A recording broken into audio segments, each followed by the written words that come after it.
हाय दोस्तों, क्या आपने कभी हाइड्रोफॉइल्स के बारे में सुना है? नहीं? अब जरा इन क्लिप्स को देखिए। Isn't this thing interesting? दोस्तों, इन बोट्स के नीचे आपको जो एक्सटेंशन दिख रहा है उसे हाइड्रोफॉइल्स कहते हैं। हाइड्रोफॉइल एक underwater fin like arrangement होता है विद अ फ्लैट और कर्व विंग लाइक सरफेस, जिसे डिजाइन किया गया था एक मूविंग बोट या शिप को लिफ्ट करने के लिए by means of surface reaction जब वो पानी में तेजी से मूव कर रहा होता है। और वो शिप्स जो ये हाइड्रोफॉइल्स को यूज करते हैं उन्हें खुद भी हाइड्रोफॉइल्स ही कहते हैं। दुनिया का सबसे पहला हाइड्रोफॉइल वेसल एक ब्रिटिशर के नाम पे पेटेंटेड था, जिसे 1869 में इमैनुअल डेनिस फारकोट को दिया गया था। उसी आइडियाज पर कुछ साल बाद 1898 में एनरिको फॉर्लानिनी नाम का एक साइंटिस्ट ने अपना काम करना शुरू कर दिया और अपने खुद के अलग डिजाइन डेवलप करने लगे। अगर इसे और भी खींचे तो 1900s में अलेक्जेंडर ग्राहम बेल, यस वही बंदा जिसने टेलीफोन इन्वेंट किया था, उनके चीफ इंजीनियर केसी बैल्विन के साथ फॉर्लानिनी के डिजाइन बेस्ड मॉडल्स पे एक्सपेरिमेंटिंग और टेस्टिंग करना शुरू कर दिया। दोस्तों, आपने एरोफॉइल के बारे में तो सुना होगा जो प्लेन्स में यूज होते हैं। ये हाइड्रोफॉइल और एरोफॉइल्स दोनों ही फ्लूइड डायनामिक्स के सिमिलर कंसेप्ट्स पर चलते हैं। यस, इन एरोफॉइल के शेप को ऐसे डेवलप किया होता है when move through a medium of air, इस एरोफॉइल के सरफेस के ऊपर से हवा ज्यादा तेजी से बहती है कंपेयर टू नीचे का portion, creating a low pressure zone on the top, और ये प्रेशर डिफरेंस लास्ट में रिक्वायर्ड लिफ्ट जनरेट करता है। अब ये हाइड्रोफॉइल भी कुछ सिमिलर फैशन में ही काम करता है। जब ये वाटरक्राफ्ट स्पीड पकड़ती है तब ये हाइड्रोफॉइल लिफ्ट जनरेट करता है by elevating most of the boat's body out of water, और कभी कभी तो ये पूरे बॉडी को ही पानी से ऊपर उठा देता है। और अब क्योंकि ये वाटरक्राफ्ट का मोस्ट ऑफ द पार्ट हवे में है, ये बॉडी उतना ड्रैग नहीं जनरेट कर पाता। Well to be precise, drag तो प्रोड्यूस होता है बट अब वो ड्रैग हवे की वजह से है, जो पानी से प्रोड्यूस होने वाली ड्रैग के कंपैरिजन में बहुत बहुत कम है। पहले ये हाइड्रोफॉइल्स वी शेप फॉइल्स यूज करते थे। इन हाइड्रोफॉइल्स का एक पार्ट पानी के ऊपर राइज होता था और इसी वजह से उन्हें सरफेस पियर्सिंग फॉइल्स भी कहा जाता था। इस टाइप के फॉइल्स का सबसे बड़ा एडवांटेज ये था कि ये सेल्फ स्टेबलाइजिंग होते थे when it comes to the rolling movement. दूसरा कॉन्फ़िगरेशन जिसे जनरली प्रेफर किया जाता है वो है करंट टी टाइप हाइड्रोफॉइल्स। इन हाइड्रोफॉइल्स को बोट के बॉडी से परपेंडिकुलरली कनेक्ट करते हैं और फिर जाके उसे कंप्लीटली पानी में सबमर्ज किया जाता है। और क्योंकि ये फॉइल्स कंप्लीटली पानी में डूबे हुए होते हैं, पानी की टर्बुलेंस और उसकी लहरें बोट को हिला नहीं पाती और आप एक स्मूथ राइड को एंजॉय कर पाते हो।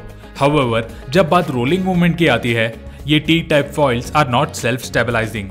हेंस यहाँ पर एक मैकेट्रॉनिक कंट्रोल सिस्टम की जरूरत पड़ती है जो हर एक फॉइल की एंगल ऑफ अटैक्स को चेंज कर पाता है accordingly to maintain the smoothness. चलो अब हम देखते हैं कि इस हाइड्रोफॉइल का एडवांटेजेस और डिसएडवांटेजेस क्या है। इसके एडवांटेजेस ये हैं कि वाटरक्राफ्ट विद हाइड्रोफॉइल बहुत कम ड्रैग प्रोड्यूस करता है compare to the ones without them, और इसी वजह से they are much more fuel efficient. और इसका दूसरा एडवांटेज ये है कि reduction in the drag also leads to higher cruising speeds.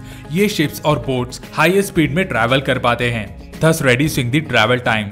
अब इसके डिसएडवांटेजेस ये है कि हाइड्रोफॉइल्स को हम बड़े बड़े शिप्स या मराइन वेसल्स में यूज नहीं कर सकते, क्योंकि जब हम उस वक्त मेंटेनेंस कॉस्ट को कंसिडर करते हैं, they know longer remain efficient.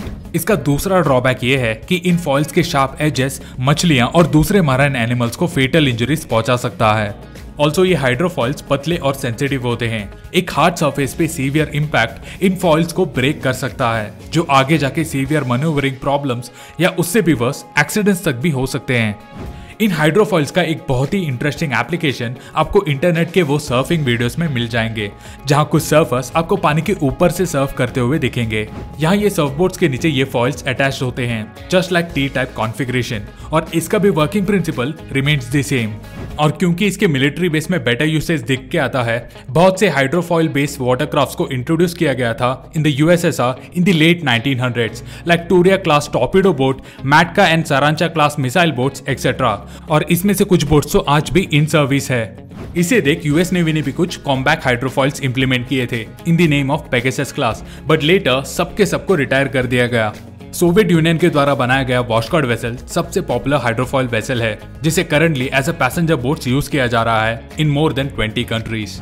दूसरा पॉपुलरली नोन हाइड्रोफॉइल बोट है बोइंग 929, जिसे वाइडली पैसेंजर सर्विस के लिए यूज किया जा रहा है in many parts of Japan, Macau and Hong Kong. दोस्तों, अब आपको लगता होगा कि यह हाइड्रोफॉइल वेसल यहाँ इंडिया में क्यों नहीं है।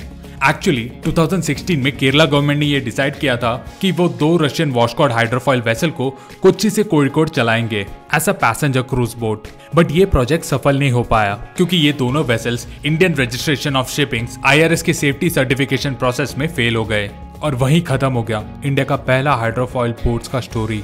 सो दोस्तों, आई होप आपको ये पीस ऑफ इंफॉर्मेशन इंटरेस्टिंग लगा हो। इफ यस, प्लीज इस वीडियो को लाइक करें, शेयर करें और अपने ओपिनियन नीचे कमेंट करें। Also please do subscribe to our channel और हमें ग्रो करने में मदद करें। So until I meet you next time with more such interesting informative videos, bye from Tech Baba.